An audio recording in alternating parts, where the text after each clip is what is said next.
Akhirnya mantan Hakim Asep Iwan Iriawan menyinggung pernyataan disampaikan kuasa hukum Ferdy Sambo, Febri Diansyah, yang menyatakan kliennya memerintahkan Barada Richard Eliezer, Baradae, untuk menghajar dan bukan menembak Brigadir Nofriansyah Yosua Huta Barat Brigadir J.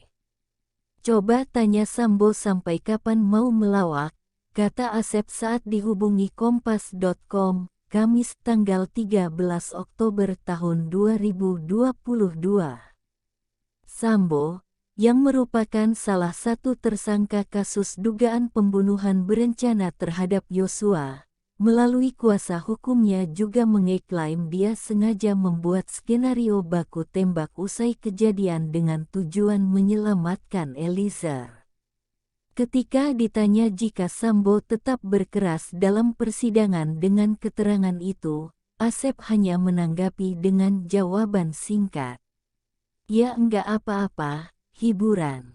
Mungkin nanti mau stand up komedi, ujar Asep yang merupakan dosen Fakultas Hukum di Universitas Trisakti. Pengakuan baru Sambo terkait kejadian pembunuhan berencana itu berbeda dari apa yang diperagakan dalam rekonstruksi beberapa waktu lalu. Dalam rekonstruksi itu terlihat Sambo berdiri di samping Eliezer dan memerintahkannya menembak Yosua. Menurut adegan rekonstruksi, saat itu Yosua sudah mengangkat kedua tangan ke depan dada memohon untuk tidak ditembak.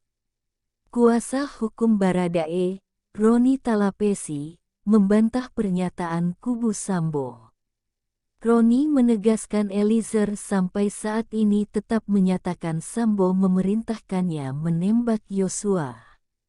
Sesuai keterangan klien saya dan masih konsisten hingga saat ini, bahwa perintah dari FS adalah tembak, bukan hajar, kata Roni saat dikonfirmasi. Kamis tanggal 13 Oktober tahun 2022. Menurut dia, perintah yang diungkap Ferdy Sambo lewat kuasa hukumnya itu sebenarnya bukan soal baru. Bahkan, dalam rekonstruksi pun terdapat perbedaan antara Ferdy Sambo dan Baradae. Roni mengatakan, perbedaan keterangan Ferdy Sambo itu wajar. Sebab, itu adalah pembelaan agar pelaku lepas dari hukuman yang didakwakan kepadanya. Tetapi, di persidanganlah nanti tempat menguji keterangan FS itu dan kami memang meragukan keterangan FS itu sejak awal karena kerap berubah-ubah, ucap Roni.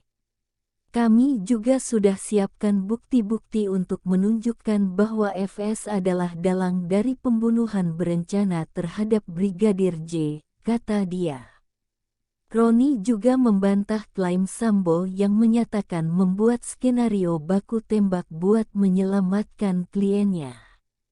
Harusnya bila mau melindungi anak buah, khususnya Baradae, maka FS seharusnya tidak melibatkan siapapun, khususnya Baradae dalam peristiwa pembunuhan Brigadir J, kata Roni. Menurut Roni, sejak awal kasus ini sudah dibangun dengan kebohongan, misalnya skenario baku tembak yang berujung kematian Brigadir J. Oleh karena itu, kata Roni, keterangan Sambo soal apapun memang patut diragukan karena sudah membangun kebohongan sejak awal terkait kasus pembunuhan Brigadir J. Selain itu, menurut dia, media massa dan publik perlu mencermati status Ferdy Sambo saat ini. Kualitas keterangannya patut diragukan karena statusnya sudah diberhentikan secara tidak hormat dari Kepolisian Republik Indonesia. Artinya apa? Status FS itu menunjukkan kualitas keterangannya yang patut diragukan.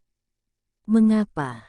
FS telah diputus diberhentikan secara tidak hormat sehingga kualitas keterangannya patut diragukan karena sudah diberhentikan dari Kepolisian RI, kata Roni.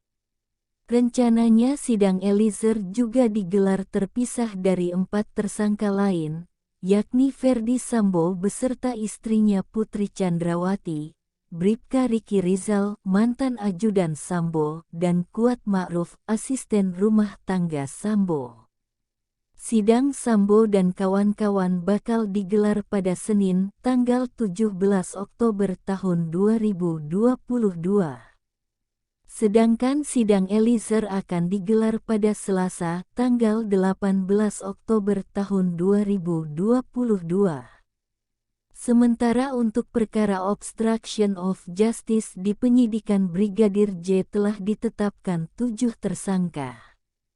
Para tersangka itu adalah Ferdi Sambo, Brigjen Hendra Kurniawan, Kombes Agus Nurpatria, AKBP Arif Rahman, Kompol Baikuni Wibowo, Kompol Cak Putranto, dan AKP Irfan Widianto.